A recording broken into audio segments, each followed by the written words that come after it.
TravelNow.com is a counterexample to Kathy's reasoned and rational business plan.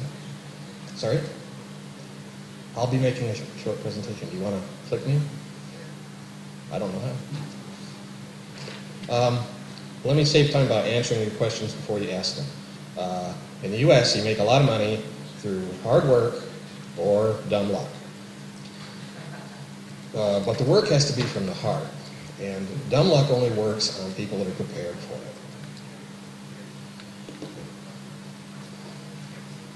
it. My advice generally is to break rules. I have a motto that says if it's not broken, break it. Because if you put it back together, it'll be better than it was before. You have to be persistent. You have to adopt and adapt. And here's Travel Now. I got into Travel Now because I was a travel technologist, and I was a member of a kind of a social media thing called a mailing list in about 1995. I think this was called the Infotech Travel Mailing List, and I believe that it was just people that emailed one another in groups. And I came across this little startup in Springfield, which was about 100 miles from where I live, Springfield, Missouri. And I was working for Walt Disney at the time, and I was pretty well paid, and I had some spare time, so I took some time off to go to Springfield and see this little company. Their idea was to sell hotel rooms on the internet. Well, that was stupid, but they were fun. What I was doing before was dynamic packaging for the Walt Disney Travel Company. It involved the first kind of large-scale dynamic packaging where you pulled availability and your own special rates from your own damn properties and from your captive airlines like Delta to go to Orlando. And later we added everything you could possibly add into the package, including cruise, which they just launched that year. Disney was kind enough to send me to Orlando in the summer and to Montreal in the winter, where I sat. I wasn't allowed to write programs because that would have brought in questions of provenance and copyright and stuff.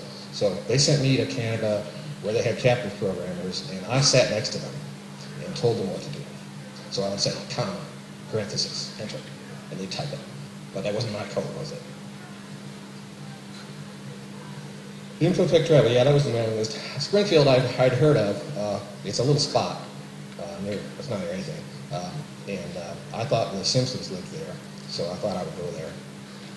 Turns out there are 50 Springfield in the U.S. Every damn state has a Springfield in it. So that wasn't any fun. I could no longer make jokes about Springfield to the people in Springfield. I met two 20-year-olds or so who had this idea.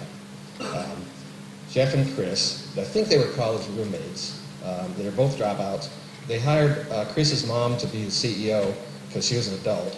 And her idea was to take bookings maybe by email and then enter them on a Sabre terminal and then try to invoice the hotel by fax. And all she did was chase faxes all day. The CFO was Jeff's elderly, crickety, cranky dad, who was a retired accountant and who knew how to add up accounting numbers. No one else did. Oh yeah, in Missouri, in Springfield, there was one travel agent. He was a Sabre travel agent. He was called somebody McDonald. Jeff and Chris did, they put a modem in the Sabre PC and then dialed it up using a program called PC Integrator, which I don't know if it exists anymore. But it allowed you to recreate the session on that PC somewhere else. And phone calls were free across town. So they effectively, by telephone, had a Sabre terminal in their office, which wasn't on the travel agent's property. Sabre was outraged. But they pretty much ignored us because we were small. I think 3 terminals, and we used one. The travel agent was married to Sabre.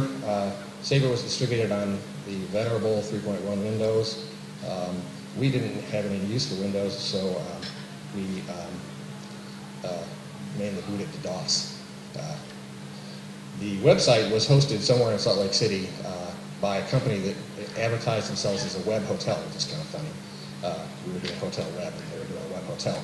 But it was where you took your PC or your Sun workstation or something, you shipped it to Salt Lake City, and they had a big pipe, and they would host your site on your computer on their property. But they ended up screwing up, and Jeff and Chris actually took a bus to Salt Lake and demanded their computer back. Later, I don't know what happened. Oh, I know what happened later. Later, Jeff and Chris went to a Netscape convention and won the door prize. The door prize was a copy of their Netscape server software. The way it worked before I arrived was pretty manual. They'd get a request over the website. It would be for a certain city. And then they'd print that out and rush it over to Chris's sister in the other room. And she would make some entries on Sabre. And then she'd highlight it, copy it, paste it onto an email or something like that. And then it would go back to the user who's waiting maybe 2 or 3 minutes for his selection of hotels. Bookings, if he decided to book one, was entirely manual. So we'd send it, we'd say, your confirmation will come by email or something like that. And I don't believe we handled any card payments or anything.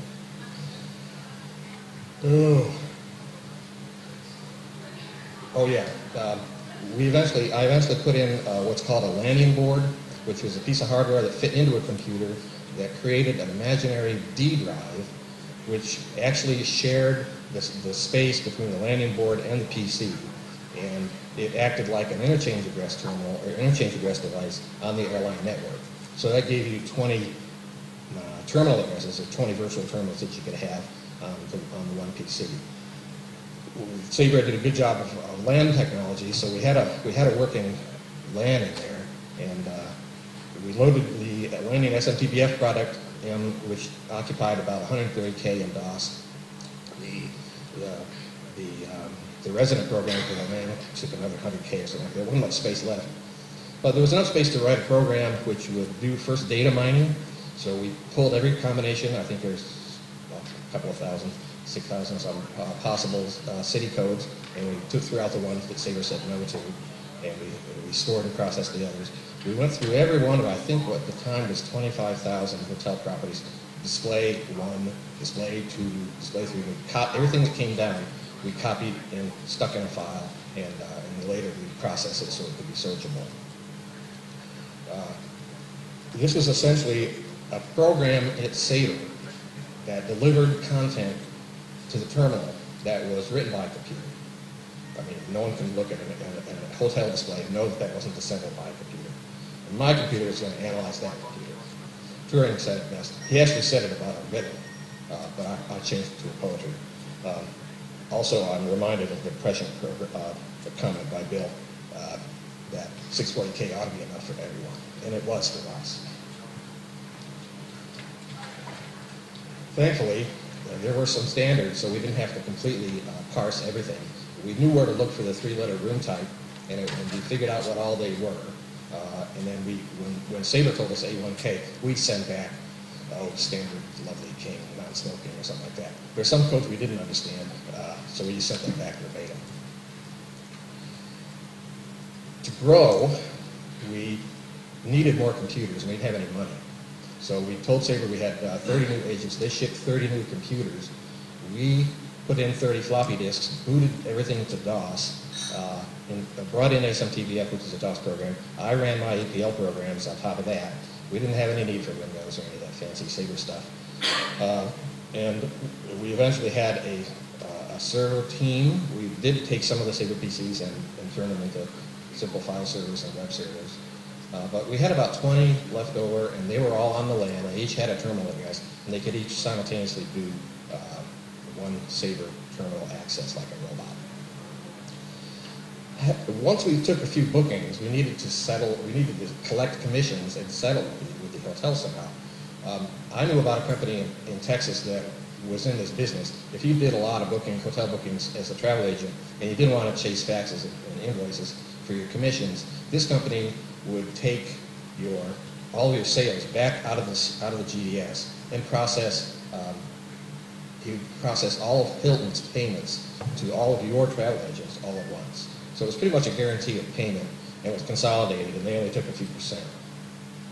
Well, we had to have a meeting with them though. So Jeff and Chris and I, Jeff and Chris drove to Texas. I flew, and turns out we only had 2 ties. So one of us I think I didn't have a bow tie, but one of us didn't have a necktie, and it was just unforgivable in Texas in the 90s. And we finally got our first check. It was for $3,000. Well, shit. That just wasn't going to make it. But the next checks were bigger, and they grew and grew. We were doing innovation. Innovation, I've learned, happens when you have older ideas that didn't work or didn't work together, and you make them work together. Here we had the internet, and we had GDSs. They weren't working together. I made them work together for hotel properties and sales. That's according to me.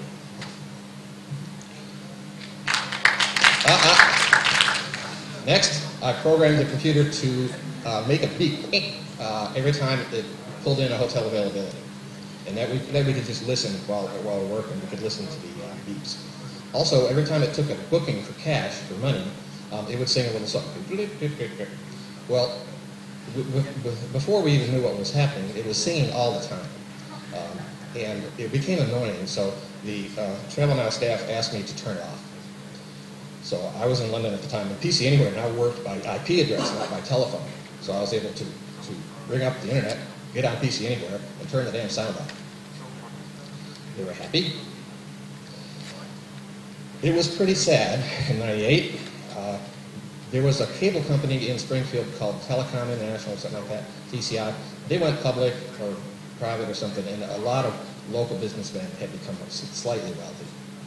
So they managed together to throw in $250,000. We were starving, and in March, our break-even was 30 grand, which we managed to spend on technology and resources and office space and stuff, but I still didn't have a salary. And Jeff and Chris were sharing an apartment. They shared a girlfriend, I think. They shared everything. Well, with no money in the 90s, if you didn't have any money and you had few prospects, the thing to do was to go public. So we did. We did a reverse merger, which is a fancy Wall Street way to say that we listed T now on the NASDAQ. I was in favor of using the ticker ROOM, but that was taken.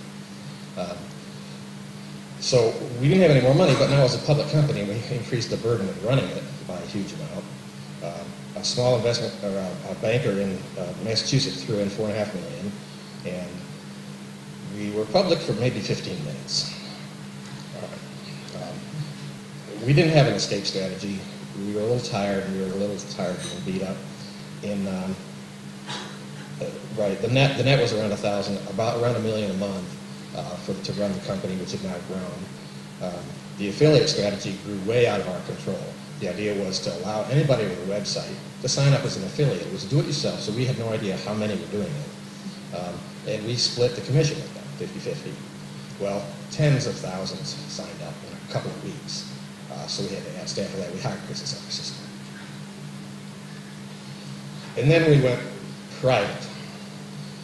We were private, and then we went public, and it became worth a lot of money, but there was still no money. So Barry Diller, who had the Interactive America Group or something like that, he gave all the stockholders $47 million in total. I took a tiny portion of that and left the scene. Jeff and Chris, they got their own apartments. They never spoke again. I guess they spoke enough. They both got married. One of them still is. Right. Diller brought Travel Now into Hotels.com, and then he sold the whole group to Expedia. I don't know for how much. I didn't know this until Timothy O'Neill Dunn sent me an email saying, "Now that we are rich and famous, what are we going to do?" Well, I had no idea. But I had a couple million, and that was enough, and it lasted me for 10 years. Much later, I re-entered the hotshot computing marketplace, so I'm for hire. Thank you.